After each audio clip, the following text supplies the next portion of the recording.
যি ২৪-ৰ এই বৰ্ষৰ প্ৰথম ভাগতে অৰ্থাৎ এপ্ৰিল মাহৰ বা মাৰ্চৰ শেষৰ পিনে যি নিৰ্বাচন হ'বলৈ গৈ আছে, এই নিৰ্বাচনত আমি আমাৰ ভোটৰ সংখ্যা বৃদ্ধি কৰিবলৈ সক্ষম হ'ম।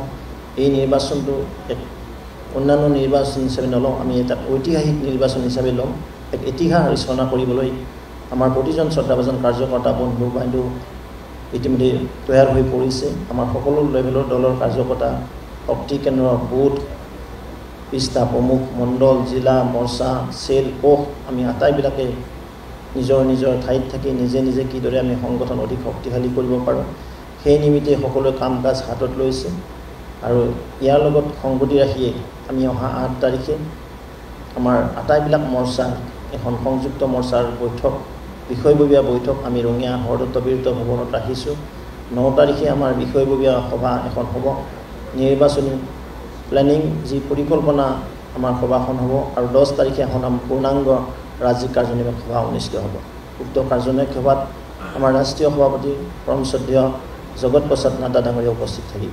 এই গোটেই গুৱাহাটীতে হ'ব, কিন্তু আমি ভেন্যুটো অহাকালিৰ ভিতৰত ঠিক কৰিম। ঠিক তেনে বিষয়ববীয়া সভা হ'ব, এখন নিৰ্বাচনী ব্যৱস্থাপনাৰ সভা হ'ব। আৰু ৮ তাৰিখে ৰঙিয়াত হ'ব। ৮ তাৰিখে ৰঙিয়াত, ৯-১০ গুৱাহাটীত হ'ব। ভেন্যুটো এতিয়াও আমি ঠিক কৰা নাই। নগাঁৱৰ পৰিৱৰ্তে আমি গুৱাহাটী আহিছোঁ, যিটো মাননীয় ৰাষ্ট্ৰীয় সভাপতি ডাঙৰীয়া আমাৰ ইয়াত পদাৰ্পণ কৰিব। কাৰণ তেখেতৰ সুবিধাৰ কাৰণে আৰু দলীয় কাৰ্যকৰ্তাৰ সুবিধাৰ কাৰণে আমি এইখন সভা নগাঁৱৰ পৰা আনি গুৱাহাটীতে অনুষ্ঠিত কৰিব বিচাৰিছোঁ। কিন্তু পাৰ্টি কাৰ্যালয়ত নহয়, আমি অন্যান্য ভেন্যুত ল'ম। এইখন যি ২৪-ৰ এই বৰ্ষৰ প্ৰথম ভাগতে অৰ্থাৎ এপ্ৰিল মাহৰ বা মাৰ্চৰ শেষৰ পিনে যি নিৰ্বাচন হ'বলৈ গৈ আছে, এই নিৰ্বাচনত আমি আমাৰ ভোটৰ সংখ্যা বৃদ্ধি কৰিবলৈ সক্ষম হ'ম। এই নিৰ্বাচনটো এক অন্যান্য নিৰ্বাচন হিচাপে নলওঁ, আমি এটা ঐতিহাসিক নিৰ্বাচন হিচাপে ল'ম। এক ইতিহাস ৰচনা কৰিবলৈ আমাৰ প্ৰতিজন শ্ৰদ্ধাভাজন কাৰ্যকৰ্তা বন্ধু বান্ধৱ ইতিমধ্যে তৈয়াৰ হৈ পৰিছে। আমাৰ সকলো লেভেলৰ দলৰ কাৰ্যকৰ্তা, শক্তি কেন্দ্ৰ, বুথ, পৃষ্ঠা প্ৰমুখ, মণ্ডল, জিলা, মৰ্চা, চেল, কোষ, আমি আটাইবিলাকে নিজৰ নিজৰ ঠাইত থাকি নিজে নিজে কিদৰে আমি সংগঠন অধিক শক্তিশালী কৰিব পাৰোঁ, সেই নিমিত্তে সকলোৱে কাম কাজ হাতত লৈছে।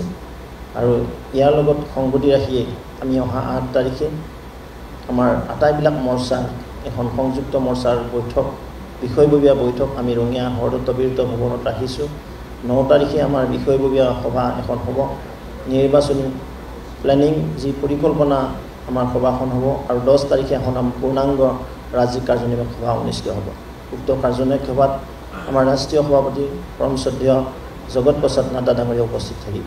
এই গোটেই গুৱাহাটীতে হ'ব, কিন্তু আমি ভেন্যুটো অহাকালিৰ ভিতৰত ঠিক কৰিম। ঠিক তেনে বিষয়ববীয়া সভা হ'ব, এখন নিৰ্বাচনী ব্যৱস্থাপনাৰ সভা হ'ব। আৰু ৮ তাৰিখে ৰঙিয়াত হ'ব। ৮ তাৰিখে ৰঙিয়াত, ৯-১০ গুৱাহাটীত হ'ব। ভেন্যুটো এতিয়াও আমি ঠিক কৰা নাই। নগাঁৱৰ পৰিৱৰ্তে আমি গুৱাহাটী আহিছোঁ, যিটো মাননীয় ৰাষ্ট্ৰীয় সভাপতি ডাঙৰীয়া আমাৰ ইয়াত পদাৰ্পণ কৰিব। কাৰণ তেখেতৰ সুবিধাৰ কাৰণে আৰু দলীয় কাৰ্যকৰ্তাৰ সুবিধাৰ কাৰণে আমি এইখন সভা নগাঁৱৰ পৰা আনি গুৱাহাটীতে অনুষ্ঠিত কৰিব বিচাৰিছোঁ। কিন্তু পাৰ্টি কাৰ্যালয়ত নহয়, আমি অন্যান্য ভেন্যুত ল'ম। এইখন